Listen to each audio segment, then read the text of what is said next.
川普讲的说，我们的石油只有1%从那一个海峡过来。不过我们要看一下，其他国家如果价格往上涨的话，自动会带动美国的一种价格上涨。他们发现川普就是你会跟市场去对，那伊朗有抓到这个点，因为70年代有2次的石油危机啊，会造成物价一种通膨。所以现在日方它就是跟 IEA 32个同盟国，既然要释放出我们讲的储备石油的话，就只是一个国家释放那个量会不够，那不够的话大家一起去释放，暂时会让它缓一下。可是呢，他们就发现啊，东南很多的国家，可能包括我们台湾那个储备石油，事实上不是很多。那不是很多的话，如果这个战事一拖长的话，大家都没有了。现在全球都在看一件事情，就是美国如何从伊朗的战事完全的抽身啊。那到底什么时候会结束这场战争？什么时候，又会用什么样的方式来结束？好，那么美国总统川普呢，这个礼拜在 Truth Social 他发文表示说，根据伊朗政府的要求，特此声明，我正暂停对伊朗能源厂的毁灭计划。往后10天啊，延到什么时候呢？延到美东时间2026年4月6号星期一晚上8点。而且他强调说，谈判还在进行中，尽管假新闻媒体跟其他一些人发表了相反的错误声明，但谈判进展非常良好。我看到这个发文一出了以后呢，在27号这一天啊，国际原油的价格呢开盘就下跌了超过1%，那也逆转了前一天大涨大概5%的这个走势啊。如果我们观察其中哪些地方比较特别？特别之处在于呢，德黑兰当局已经向联合国海事机构表示了，就是大家所关注的这个荷姆兹海峡是否要开放的这个问题。他们说呢，伊朗说呢，将会允许非敌对船只通过海峡，包括没有参与或者是没有支持对伊朗的这个侵略行为啊，就是不属于美国或以色列的船只都在这个可以安全通过的范围之列。那另外呢，航运资讯公司劳氏情报这家公司的分析说，伊朗革命卫队呢已经在荷姆兹海峡建立了事实上的一种收费站体系。他们并且分析说，并不是所有船只都需要直接付费，但已经知道有2艘船付费，而且还是以人民币结算哈。所以也就是说，油价现在是不是真的是左右了川普的政策啊？它变成一个重要的关键。确实啊，你可以看到，不管在周末前最新的油价走势图，我们提供给大家，不管是布兰特原油、纽约原油期货，还是杜拜原油的价格哈，大概都在川普发言的前后哈，就是维持在$100左右。但现在大家会担心的是，万一这个伊朗的局势不断的扩大，原油价格会不会飙涨超过200？所以 Russ 觉得呢，这个油价现在感觉上，川普每次在发言之前，他会很 care 的就是油价的波动。当然，他是非常 care 这个议题。每次接受联访，记者都会问，对不对？然后有媒体政论节目都在讨论，都在批评他。另外，过几个月就进入美国夏天啊，很多人会国内旅游，还有选举是7月初，一直攸关未来的通膨走势，所以他是非常非常关心，也是很担心油价的问题。所以我还是认为他希望这个战争很快就会结束，在几个礼拜间，甚至几个月，不要超过5月底了就对了，因为他真的是很关心油价。那当然他也是考虑为什么打仗，就是战争这个目标啊？那目标是伊朗要放弃核武，要放弃远程导弹。那川普也是很关心这2个议题。你觉得是战略目标？但是他目前最担心的就是油价了。对啊，就是本来对外宣称说战略目的其实是要伊朗放弃核武嘛，但是现在转而是最近的关键的焦点都锁在说要重新开放荷姆兹海峡。但是只要战争结束，海峡就会开放了，要不然就战争不会结束了。我的意思是说，不管是什么样的安排，比如说伊朗愿意谈条件，或是因为美国用他的军事实力，早晚海峡还是会开放。你觉得？那开放之后，油价就希望会下降。我认为这是川普的想法，所以对他来说，当然是他在担心油价，但是为了油价的问题，那战争要很快就结束了。最近大家有在分析一件事情啊，就是精神胜利法。就对川普来讲，只要他觉得胜利就胜利了。你觉得他会找哪一个理由或者是台阶，就是达到了战略目的，然后美国就赢了？本来有这个可能，但是不得不说，伊朗还是要给他一些让步，不是因为面子的问题，是一个实质的问题。我的意思是说，如果伊朗没有真正的放弃核武或远程导弹，那之后战争又会开始了。根据伊朗的官媒啊，就刚刚提到的这个塔斯尼姆通讯社，他们在3月27号就报道说，伊朗革命卫队呢，他们强烈建议啊，所有在美军驻扎地的平民赶快的撤离，以免受伤。因为呢，伊斯兰革命卫队无论在哪里都有义务攻击美军，甚至包括邻近国家这些美军士兵下榻的饭店都会成为他们的攻击目标。伊朗武装部队发言人也表示说呢，当美军进入到这些饭店的时候，那些饭店呢就成为美国的一部分。意思是美国人在哪里，我们就打到哪里。好，路透社呢另外也报道说，伊斯兰革命卫队内部还有更鹰派的人士啊，主张应该要发展核武来反击美国。所以美国副总统范斯26号在这个内阁会议上面也暗示，他说伊朗有可能在背心里面要装置核子武器来进行自杀式的攻击。但是这个相关是不是真的是如此啊？可能是有些资料在手上吗？好，不得而知。但是以目前实际的问题，就是目前伊朗所累积的浓缩铀，真的有办法在短时间内，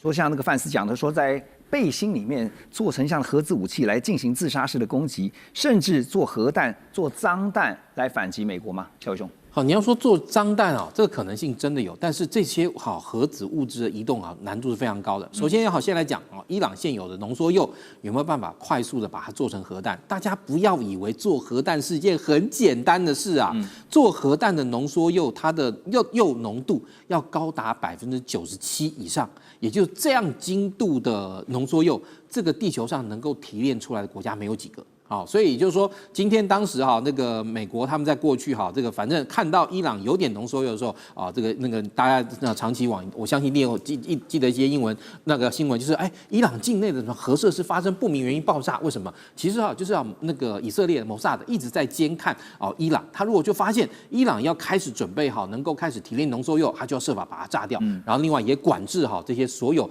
可以提炼浓缩铀的这些设备进口到伊朗去。另外一个就是我刚刚讲浓缩铀的浓度要达到那个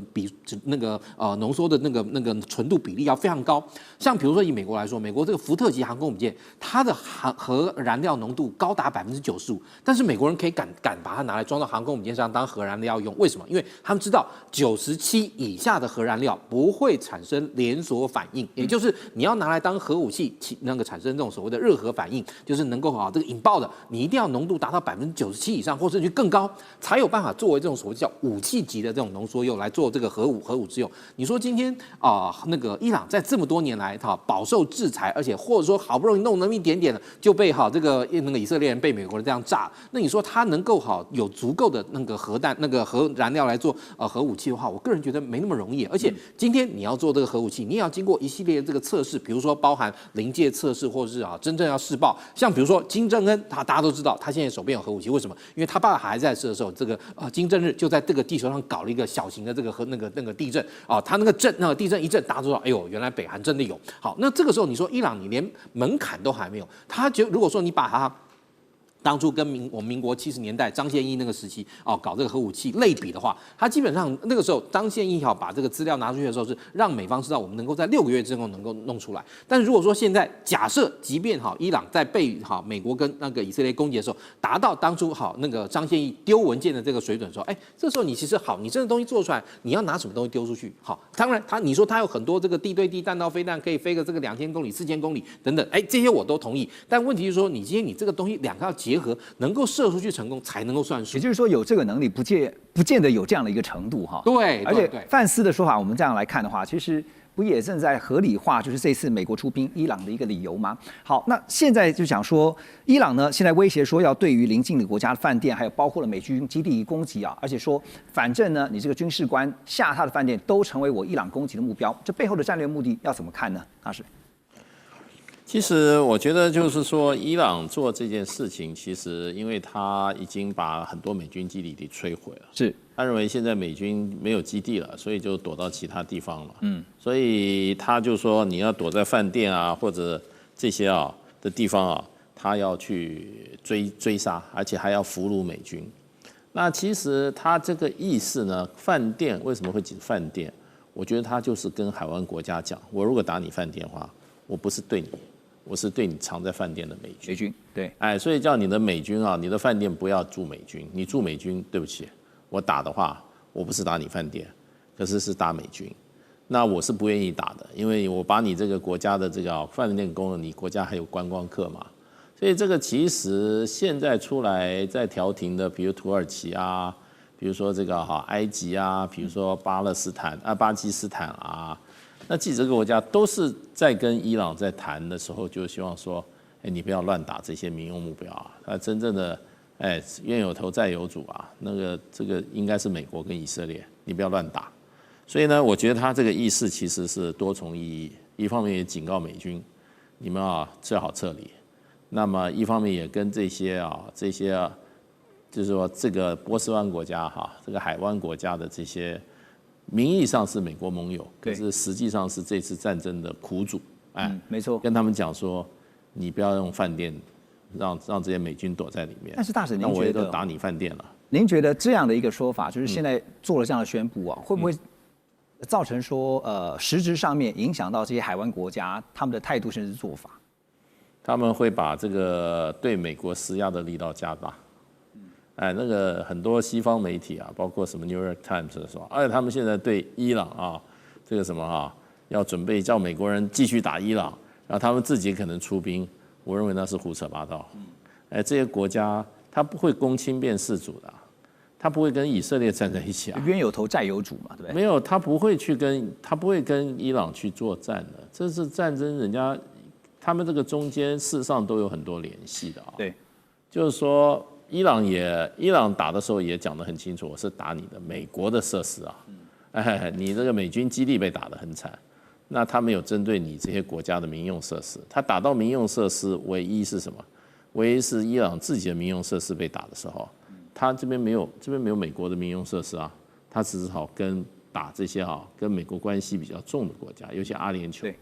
以他打了。那所以就变成就是说，因为他没有美国目标可以打，所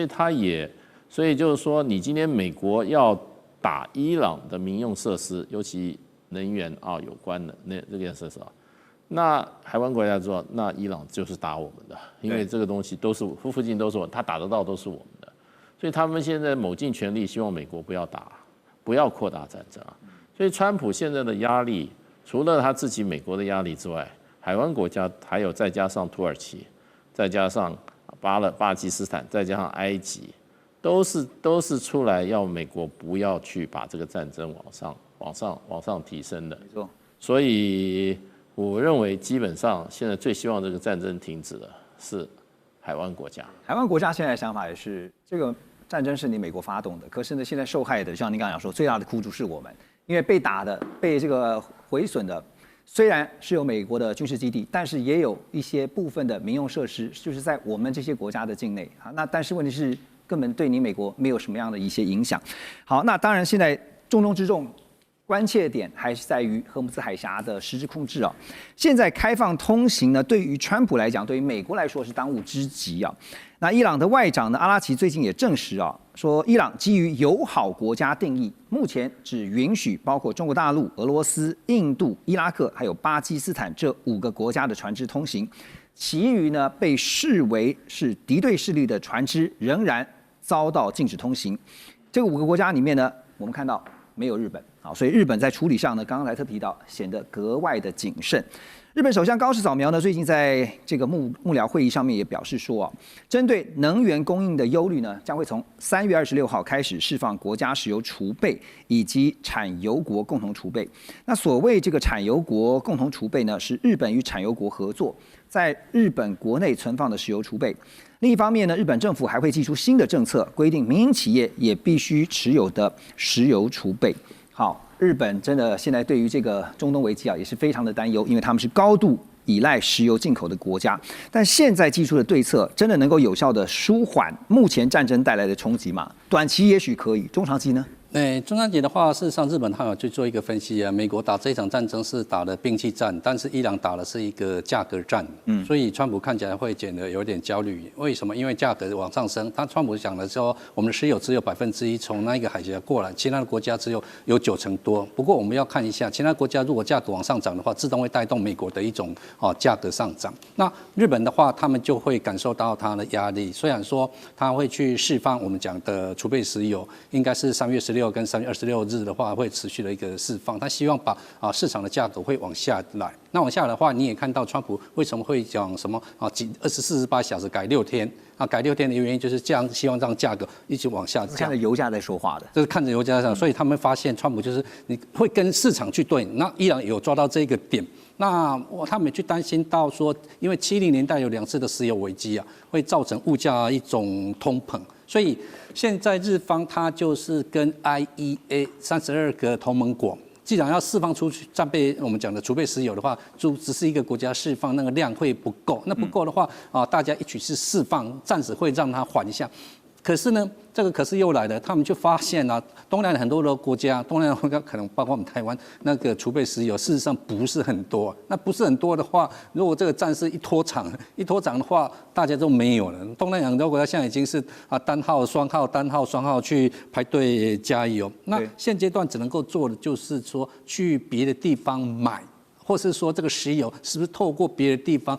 去买？那别的地方去买，又会牵扯到另外一个问题点，因为他们过去都90%来自中东，中东的石油那提炼的过程跟其他国家提炼的过程稍稍会有一点不一样，那不一样的成本又会往上升。过去太过倚重从中东来的石油了，他们想过很多种方法，但是都没有用，就是希望能够降低对中东从70年代到现在，那也曾经去依赖俄罗斯，没想到俄罗斯2022年又去打乌克兰，乌克兰又说又不可以跟俄罗斯买，我本来想要从俄罗斯降低，那搞到最后又回到中东来了，中东搞这个的话，所以他们的战备那个石油是254天，那跟其他亚洲国家来讲算是够，那即使是够，价格还是往上涨，那这些价格往上涨，股价就往下跌，日币就会贬，日币贬的话，物价又会带动。等于是高市，它好不容易有一个经济起来，那又你物价一上来，民生又会说物价又上来了，我们怎么办？好，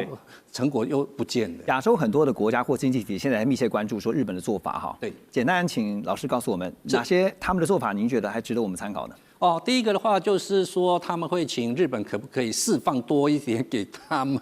那日本他们有解释到，只要不影响他们国家的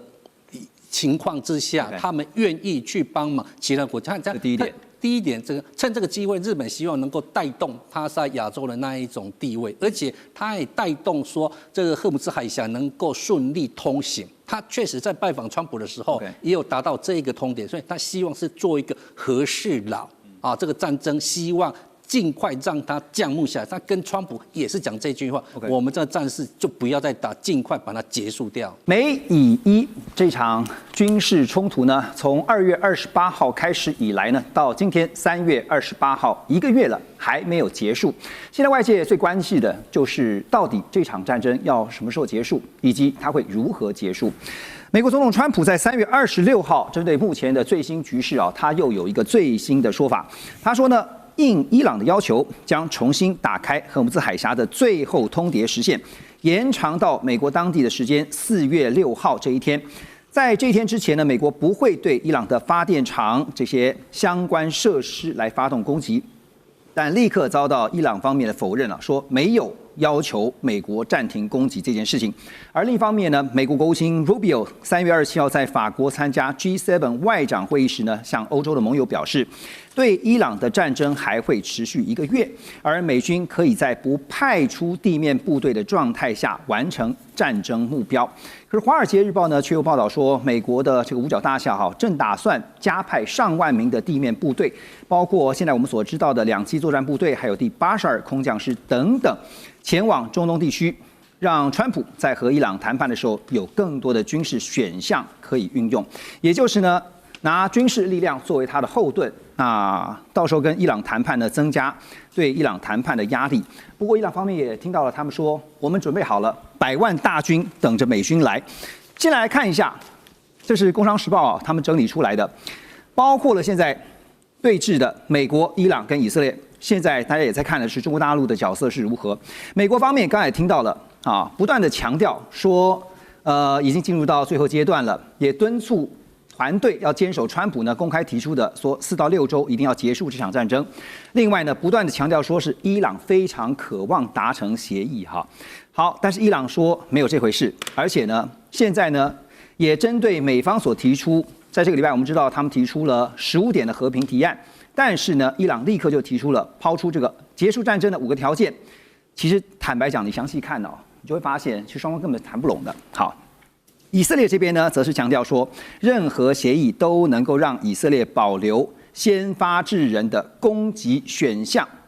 中国大陆呢，则是由外长对外表示说，美以双方现在都在释放一个谈判的讯息，出现了一线和平的曙光。我们特别来进一步看啊，伊朗方面提出的5个啊，因为在美国提出了15项的这个和平说要谈判的条件之后呢，伊朗方面立刻就提出了5点啊。第一个，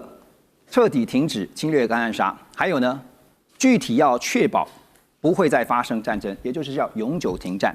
第3呢，就是一定要赔偿。好。再来就是要结束所有的领域，以及对中东所有相关反抗团体的，也就是代理人，你不要去找他们麻烦。第5个呢，就是国际社会必须要承认并且保障对荷尔姆兹海峡行使管辖权。意思是伊朗说，我必须要拥有荷尔姆兹海峡的这个控制主权。好，那现在呢，听到川普这边呢，你可以发现他真的是说法一变再变哈，改来改去，现在又突然自行宣布说，对伊朗的这个攻击的最后通牒就是压到4月6号这一天。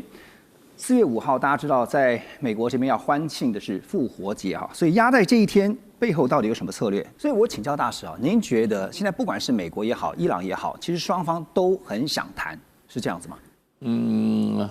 我想比较想谈的应该是川普。要不然他已经他口2次了，48小时变加5天，对，5天现在又多加10天，那他也没有把战争增高，因为这个基本上他如果真的就他所警告的，你不谈我就要打你的电厂跟你的能源设施的话，那这个战争就进入一个新的高度，就态势有拉起来，感觉好像要增加，但是没有实际的行动，那这个就证明他是恐吓。而且现在还有一个重要的问题啊，就是伊朗对于美方啊，特别是对川普，已经是不太信任了，就一被骗再被骗。然后呢，最终目标如果真的是要进到谈判的话，接下来要怎么谈呢？因为川普只考虑到伊朗要接受他的条件，对，他没考虑到伊朗也要他接受伊朗的条件。所以我觉得现在卡在美国要接不接受伊朗的条件。川普的条件已经一再放宽了，川普他说这场战争他已经胜利了。对，他说展开谈判，他说有10个，如果这个谈判的要求清单上有10项的话，他说前3项都只有1个，就是放弃核武。伊朗只要放弃核武，基本上就达成了。对，因为他过去说我要把你的这个导弹摧毁，我要把你的核武摧毁，都没有达到啊。所以现在川普是战场上打不出结果，所以呢要到谈判桌上去找一个结果。那通常我们这个在我们从历史的教训啊，战场上拿不到的，你的谈判桌上是拿不到的。那现在那伊朗已经看准美国是不敢随便升高这个战事，那所以就变成就是说，所以伊朗的姿态很强硬，让川普现在是骑虎难下。对，现在就是在看说美方接下来的动作会不会真的派出地面部队哈？这个是不惜牺牲任何的代价吗？真的是如此吗？因为伊朗的国家通讯社啊，就是塔斯尼姆通讯社报道说，伊朗政府也放话了。说已经组织了上百万名的战斗人员，包括他们的正规军，还有民兵，准备投入地面作战。那最近呢，还看到有大批的伊朗青年呢，纷纷向伊朗民兵组织巴斯基以及呢伊朗的这个伊斯兰革命卫队表达说要参与作战的意愿。伊朗军方也宣称，他们说呢，美国想要用自杀式的战术来强行开放荷姆兹海峡，而伊朗也准备好了应对他们的自杀式战略，就是要达到最后的目的，让荷姆兹海峡维持关闭的状态。不过我们也知道，伊斯兰革命卫队最死忠的人数大概算了一下，也差不多10万人而已啊。究竟现在伊朗讲的这个100万大军是从何而来？好，他当然现在100万大军包含他现在手边所有能够动员的人力加总起来，但其实即便是真的能够动员到100万大军哈，我个人认为这次的这个地面部队地面作战要能够打起来几率并不高。为什么？因为现在主要是美国能调动的部队数量非常有限。因为你看，我们如果说从这个过去几次包含1991年第一次波湾战争跟2003年第二次波湾战争，美国光是应付一个伊拉克，它集中的部队的数量就远超过今天的这个部队的这个数量。然后而且当然不可否认，当初打伊拉克的时候，前面一段的时间的打到这个巴格达推翻海珊政府的这个进度是非常成功的。但是我说你今天你要打伊朗，你在这个波斯湾你进行登陆，你要打到德黑兰，路程非常遥远路程非常遥远。其一那再加上你美军的这个地面部队准备不足，那美军如果说好，我现在基本上我只为了要打通这个荷姆兹海峡，所以我把周边几个岛占了。如果说他的兵力要说今天占到这个波斯湾上的关键岛屿，然后以及荷姆兹海峡关键岛屿办得到，但问题他占了以后，他会形成一个腹背受敌的态势。这些部队上去了之后，会时时刻刻在伊朗的这个各种的这个射程的武器的袭扰之内，而且更不要说你今天你如果攻占之后伊朗的这个部队还有负隅顽抗的，垂死跟你抵抗的。再加上从这一段期间，我们看到伊朗它整个在军事指挥上来说，它的去中心化显然做得不错。所谓去中心化做得不错，就是当它的这些高层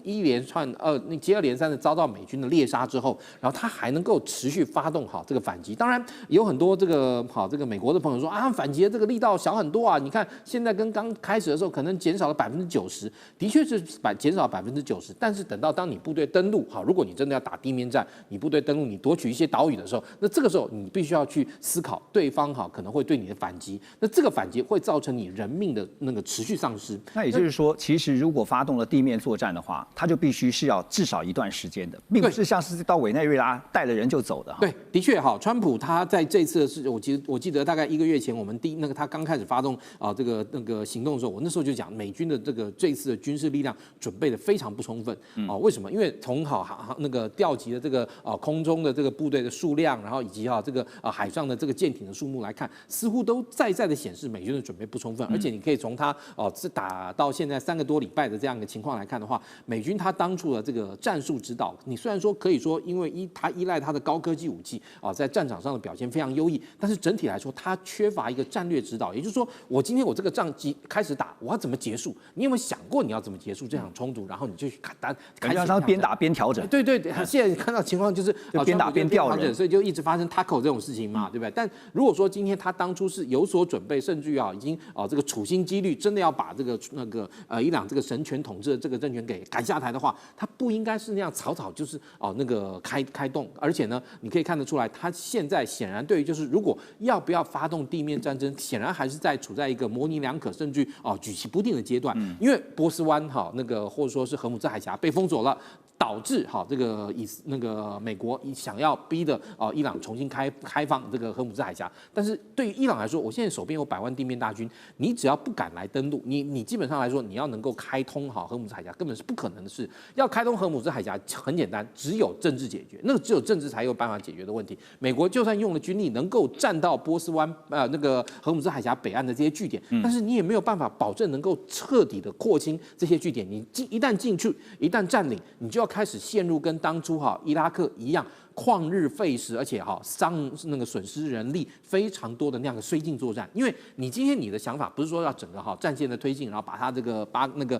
德黑兰首都攻下，然后把这个神权政权彻底推翻，而是如果说你今天的兵力只够做这些事情，只够在荷姆兹海峡周边占领一些据点，那个据点你一旦占领以后，那反而会是成为美国噩梦的开始。所以变成现在川普最担心的就是。虽然态势上面感觉说我要发动这个地面部队不惜一战，但是呢迟迟没有动作，就是怕说万一像刚刚孝瑋所提到的，深陷到这个以前这个过去经验战争的泥淖中没有办法自拔怎么办？好，刚刚提到说荷姆兹海峡的重新开放。现在就看到实质控制权还是在伊朗的手上那当然，这时候大家也在讨论是日本的角色因为共同社就报道说，日本外务大臣茂木敏充最近。有说川普先前呢跟日本首相高市早苗在见面的时候呢，希望日本派出号称拥有全球最强扫雷能力的自卫队这个扫海队群，希望能够来帮忙恢复荷姆兹海峡重新的开放通航。那高市早苗呢，则是告诉川普啊，说有些事情日本可以做，有些事情日本不能做，这暗示着呢，自卫队的行动是受到日本和平宪法的限制。不过，茂木敏充也表示啊，在美伊达成停火以后，日本方面就有可能派遣自卫队去参与扫雷的工作。所以，香港巴士地报分析说，日本将扫雷舰队派到海外执行扫雷任务啊，这很可能会成为自卫队突破海外派兵限制的一个借口。所以问题来了，在停火之前，照高市早苗目前的说法，日本自卫队的扫海队群应该是不会有任何动作的吧？应该是不能够出去的，因为高市早苗在见川普的时候已经讲得非常的清楚。虽然说川普底下的人应该是在联合国的大使曾经讲过，日本会派出去。那日本的话，他是做一个否认，而且是在国会的时候，他也会去做咨询，到底我们自卫队会不会派出去？不管是高市早苗或是小泉防卫大臣，他一再会讲，现阶段我们没有要派出去。为什么没有派出去？因为现在还是在一个叫做战斗的状况之下，他们不讲战争，他讲叫战斗，因为战争跟战斗有点不一样。战争的话是战争要有一个结束，而战斗的话持续的情况，他们是不会派出去。意思就是说，日本也不愿意被卷入这场战事。不会，应该是不会。不过，如果说这一场战斗已经是告一段落结束，已经没有在所谓的火炮了、飞弹射来射去的话，假如在这个海峡上面还有一些水雷，日本应该是会派出去的。那为什么会派出去？因为水雷基本上会有分为3种，第一个是漂浮在海面上面，第二个是挂在海底里面，然后一条线拉上，大概是在水中间的一个情况。第3种是在水底面，那水底面的话，就是我们看到像是声音啊，或是一个那个震动，然后它就会去引爆。那日本的话，事实上在这一方面确实是非常的强，那非常强。战力到底有多强啊？战力应该是世界顶尖的。那说顶尖的原因是来自于2战，因为2战嘛，2战结束之后的话，日本自己也放了很多的水雷，自己也放了55000颗。他对放水雷跟扫水雷才会这么有经验。他们自己也放了55000颗，你总是要清啊。那美国那时候也放了11000颗，总共加起来是66000颗。你放在你们家附近，你自己总是要去扫，所以他这个技术有留下。然后又会牵扯到韩战，因为那时候的北韩就跟苏联用了，应该是4000颗。那4000颗的话，你放上去之后，美军不能够上岸，他也就请日本那时候虽然不叫做海上自卫队，但是它的前身就是警卫队的感觉，他还是去帮他扫。那一扫之后的话，所以日本的技术在这一块它是有一贯下来。蔡老师，现在日本的说法是说，等到战事结束。战斗没有了，谈判了以后，然后战事结束了以后，我们再出动扫雷的这些水舰去。对，因为现在的情况还没有到日本权力危机事态，没有影响到整个国家的存亡危机。即便美方给日本压力，也不为所动吗？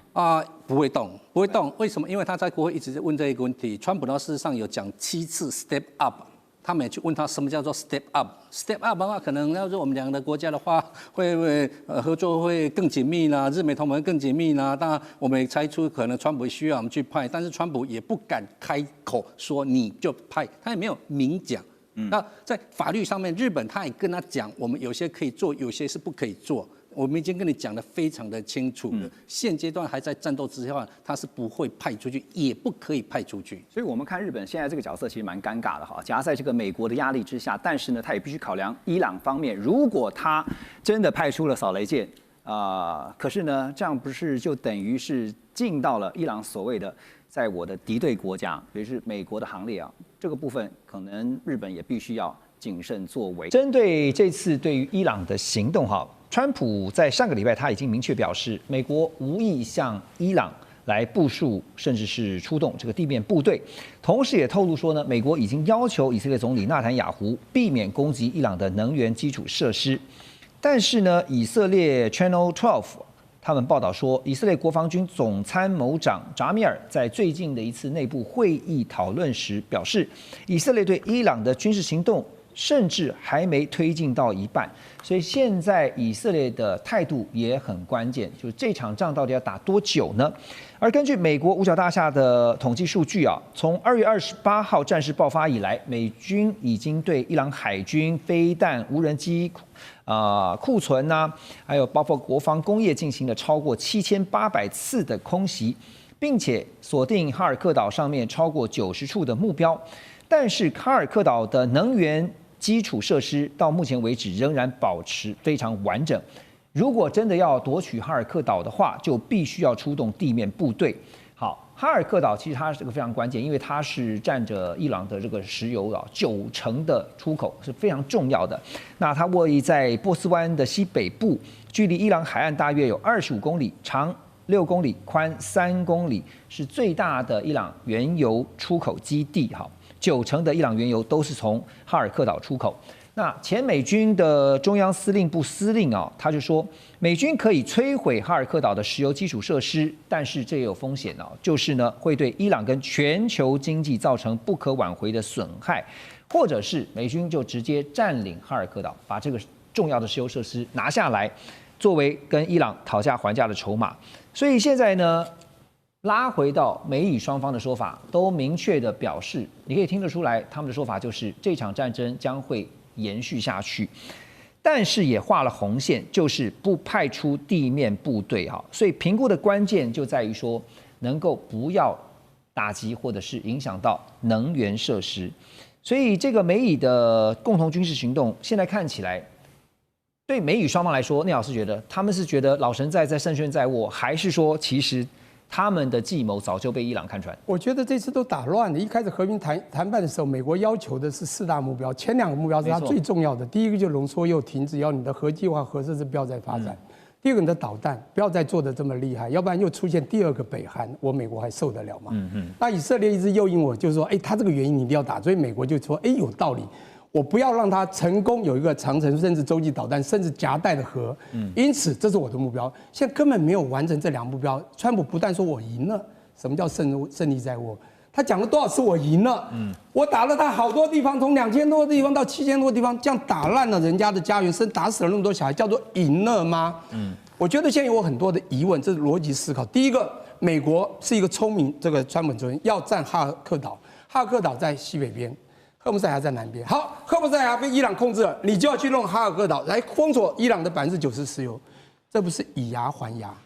血债就是冤相报嘛。美军这么厉害，这么大，军事实力这么大，你需要这样子来作为什么讨价还价的筹码吗？美国你越来越被我们觉得就看弱了。但是当他有他的智慧思考，但是你有没有想到？当你这样冤冤相报的时候，你会更惨。全球经济就像刚才讲的，所有人在分析这样全球经济，当然伊朗经济一定大受伤，全球经济更惨。那伊朗经济受伤之后，它再来又产生了，这次非常清楚，伊朗即便我实力不够你，我打导弹打不到你美国，可是你打我军事基地，我反击，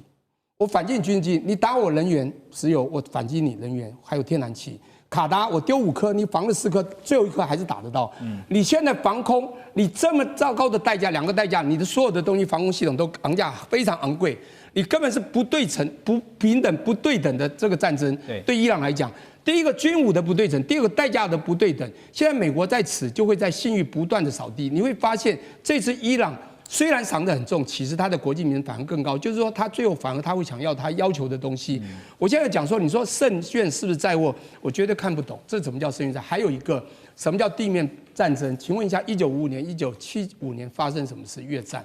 阿甘正传》里面非常清楚，年轻人打到最后疯狂扫射，看到草丛一动，那个鸡也杀，老弱妇孺都杀。已经情绪崩溃了，就像福特号现在的士兵，你加半年又7个月，还要加2个月在海上，他受不了，连马桶都会塞东西去，情绪会受不了的。船烧了睡在甲板上，美国的问题真的要去了解，这已经有点外强中干了。所以第2个呢，大家也记得吧，在2003年啊，这个我讲2月5号 ，Powell 拿了一个毁灭性的这个武器，抓到了这个玻璃瓶里面的东西，这个白粉呢。当普丁说是一个洗衣粉，就打了伊拉克，从什么时候？2003年打到了2011年，8年9个月。请问地面战有什么样的收获？到现在他在伊拉克又产生了什么样的不好之名声？我觉得打地面战，就算这个岛你封锁下来，我觉得你也没有胜。而现在这个 idea 好像不错，但是您问我是不是胜券在握？我觉得这绝对不是。所以我觉得这次战争是一个我觉得很有趣的战争。第一个，川普情势错判。所以这个形势就有点转型了。所以我刚刚一直在讲这个战争，我认为啊，如果国际在美国霸权还没有办法能够完全要求，或者说我们不要讲要求，就是用不管示好的方式或怎么样的这个诱因的方式，让这些国家跟他刚刚讲自由行动也好，或者跟美国一起来抵制现代战争。美国这个我刚刚讲霸权的上钟，这次真的会被敲响。所以这次其实我们可以看到说，美国现在避免的就是重蹈覆辙啊，就是之前不管是阿富汗也好，伊拉克也好，包括再早一点的越战、韩战这样的一个泥淖之中。好，那最新的战损报告也显示啊，从2月28号这个开战以来呢，美军已经损失至少16架军机啊，其中包括了10架死神无人机被击落。那这2天呢，甚至也传出了美军最先进啊、引以为傲的这个 F-35逆踪战机呢，也疑似被伊朗的火网给击中，被迫紧急降落。相关的讯息当然必须要等待进一步的证实。而美国参谋长联席会议主席就是凯恩呢，他也坦言说，美军目前只拥有局部制空权，也就是只能够控制特定的伊朗领空。那因为伊朗真的是幅员广大，你没办法完全把它的领空给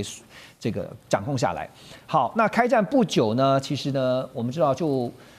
美国就掌握了相关的情资，然后锁定伊朗的最高领袖哈米尼呢来斩首成功。那凸显出的是情报的优势，还有反情报失守对于现代战争的决定性影响。但现在看起来，以色列这边的动作，尤其是这边就是说，目前似乎还是想要用斩首当做一个重心，那要把所有的伊朗领导阶层一一的赶尽杀绝但是有了先前教训的伊朗，他们目前的情报跟反情报的工作又怎么看呢？文佳老师。这个讲到情报反情报此时此刻是非常之重要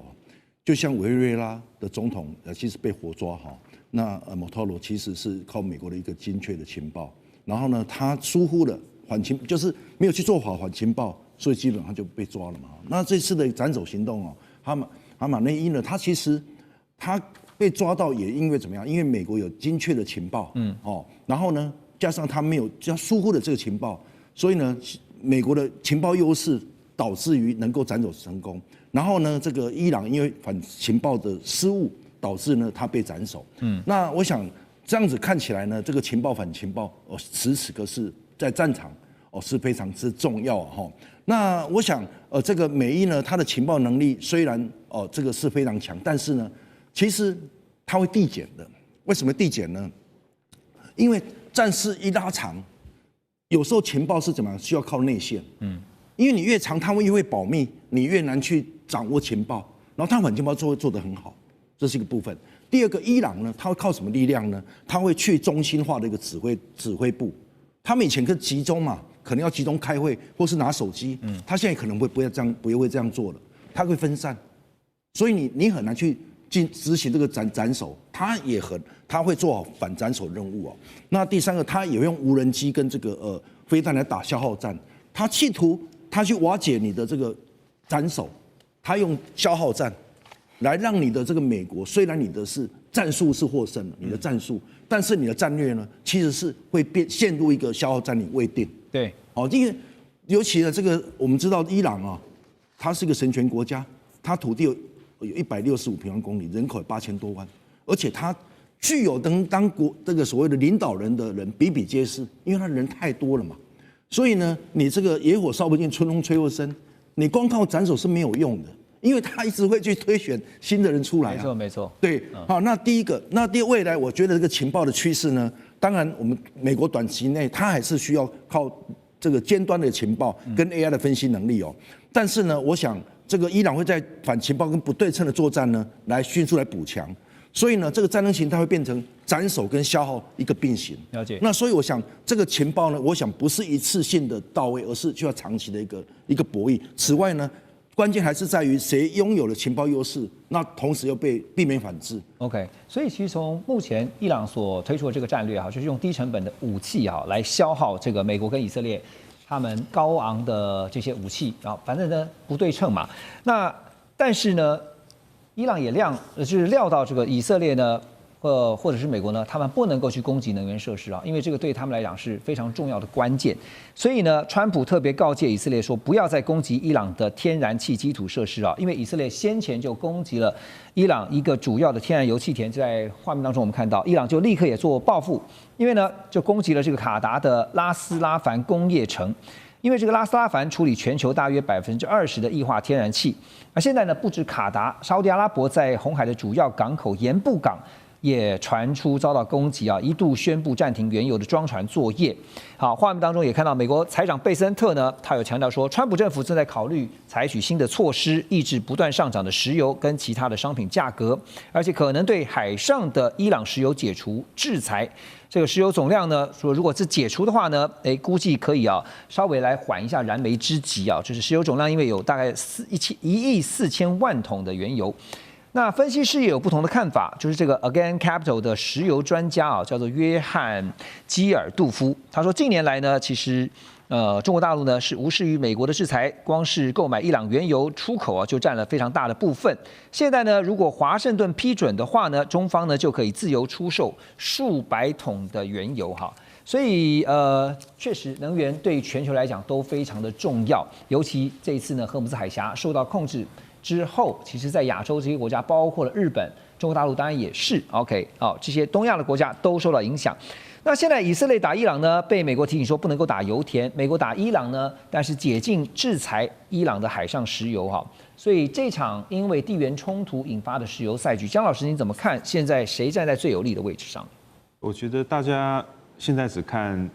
两边打来打去，加美国介入，可能刚刚之前提到找着日本或是找其他盟友一起加入这个战局。其实大家可能忽略一个很重要的因素，就是时间。为什么会提到时间？其实燃油厂、LNG 厂不是说我今天关掉打开，它就可以去源源不断生产，它也是要一个时间。那据我所知的话是。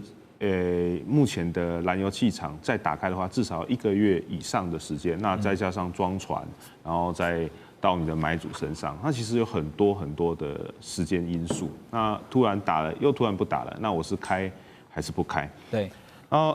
这次在挪威有一个能源机构他有去做分析，说这次攻击会让卡达2026年的全年的 LNG 损失达25%。所以大概是2000万公吨，然后呢，要修复到像打仗之前的话，大概要5年 ，OK， 所以这个是个非常严重的警讯。那再加上刚刚主持人有提到说，解除限制之后，中国可能会就地把之前跟卡达在新加坡外海交易的这些黑石油变成就地合法化。那其实这也会一方面，我觉得。目前来说，对美国来说算是一个很矛盾的状况。那为什么这样说的话？之前在俄国跟乌克兰在俄乌战争的时候，美国去抵制欧洲买俄国的天然气。OK， 那现在他们好不容易找到一个替代品，从卡达去买这些东西。那现在，卡达又不能生产天然气了。对，那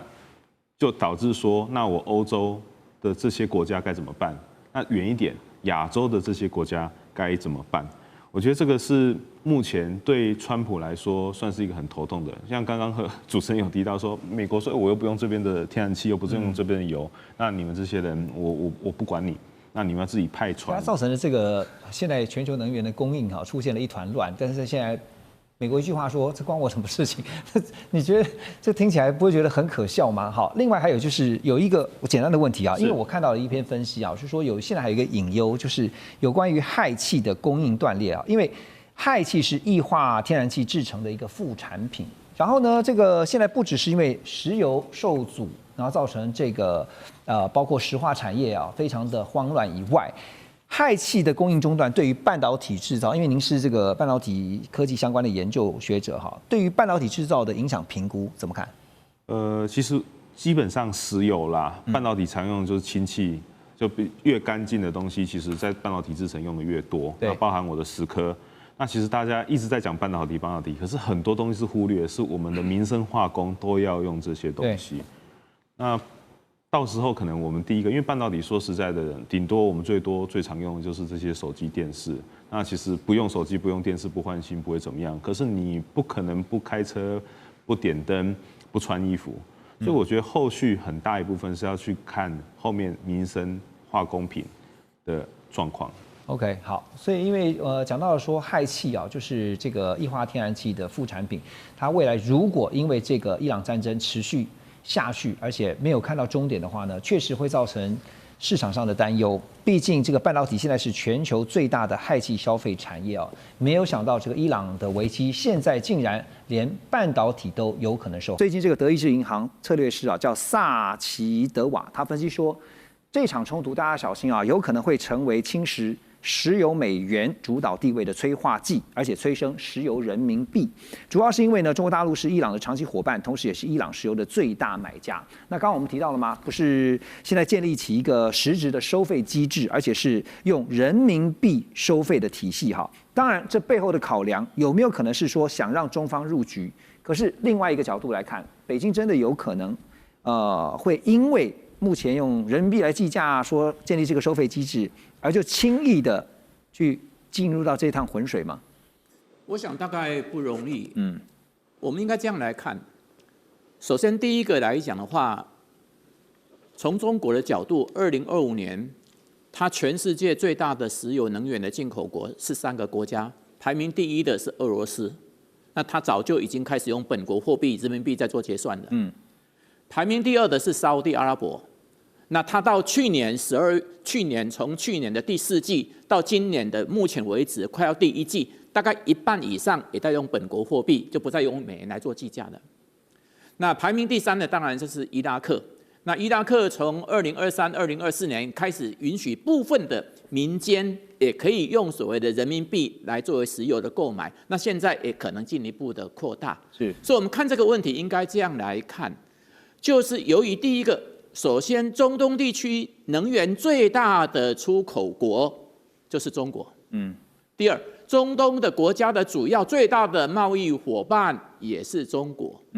因此，从这个角度来看的话，在中东地区的这样一个能源，慢慢的改变由美元为主导的一部分，慢慢的往着人民币来做结算，那这是一个大概可能是一个趋势。这第一个，我们这样来看。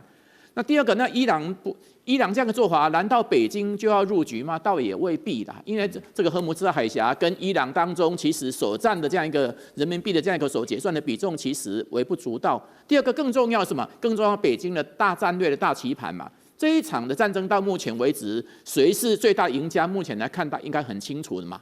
俄罗斯是最大的赢家。那这一场选举来讲的话，目前来看，除了伊朗之外了谁是最大的输家？大家一定认为美国是最大的输家嘛。特别是他是被以色列这样一个牵着鼻子走。你去看看美国在什么？美国在联合国总共动用了93次的否决权，其中53次都是为以色列一个国家在投的。对，几乎是被以色列牵着走。就从这个角度来看的话，因此今年又是属于中阿峰会。中国跟阿拉伯国家峰会在年中，今年中国2个重要的一个所谓国际性的主办赛事嘛，一个活动嘛，一个就是年中的中阿峰会，一个是年底的 APEC 会议嘛。是从这个角度来看呢，伊朗当然中国不需要为了什么，不需要为了这样一个伊朗这个问题高度的介入支持伊朗而得罪了阿拉伯国家，更何况从他目前的角度来看的话，他也在从这一场战争当中看到美国刚好把他最先进的武器跟设备在不断在伊朗当中来实践，也让中国在战争上学习到教训，也收集到相关的参数。就从这个角度来看的话，他也不需要介入太深嘛。是，吴岳老师讲到这边我就是看到最近有一张图表，我觉得他整理的蛮好。他是说呢，中俄对于伊朗为什么现在采取比较是闭上关就是说保持冷静。那特别是在中国这个地方因为海湾贸易远超乎整个海湾的贸易利益远超乎对伊朗的利益